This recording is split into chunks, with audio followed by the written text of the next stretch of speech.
ఈ నవంబరు 21 నుంచి 24 వరకు మన భాగ్యనగరంలో మనందరి భాగ్య విశేషంగా ఈ లోకమంథన్ కార్యక్రమము వనదేవత అయినటువంటి మన భారత రాష్ట్రపతి ద్రౌపది ముర్ము గారు ప్రారంభం చేస్తూ ఉన్నారు.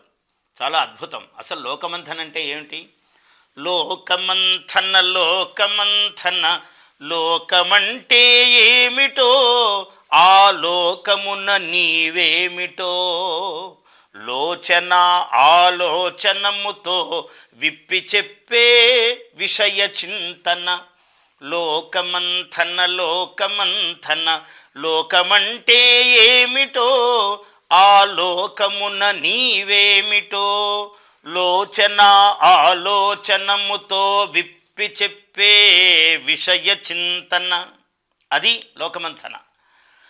నర నరాన దేశభక్తి, మనసంతా మాతృభక్తి, లేకుంటే ఏమున్నది మనిషి జీవితాన రక్తి. ఈ రెండూ లేకపోతే మనిషి జీవితమే వ్యర్థము.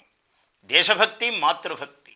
మన భాష, మన యాస, మన సంస్కృతి, మన కళలు, మన జీవన విధానాన మహనీయుల పోకడలు.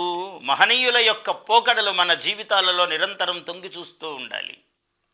మన భాష, మన సంస్కృతి, మన కళలు 4 రోజుల పాటు నవంబర్ 21 నుంచి 24 తేదీల వరకు 4 రోజుల పాటు శిల్పకళా వేదికలో జరిగేటువంటి ఈ అద్భుతమైనటువంటి కళా ప్రదర్శన, అన్ని కళలు, అన్ని విధములైనటువంటి యాసలు, అన్ని జీవన శైలులు అన్నింటికీ ఒక ప్రతిబింబముగా ఉండేటువంటి ఈ కార్యక్రమం భారత రాష్ట్రపతి ముర్ము గారు ప్రారంభించబోయి ఇంకా అనేక మంది మహనీయులు పాల్గొనేటువంటి ఈ కార్యక్రమంలో పిల్లలతో, బంధువులతో, మిత్రులతో అందరితో కలిసి మనం పాల్గొనాలి.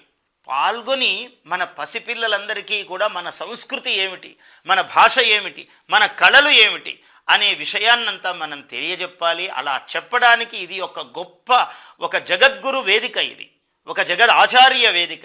దీన్ని మనం అందరం ఉపయోగించుకుందాం. ప్రతి వ్యక్తి ఇందులో పాల్గొందాం.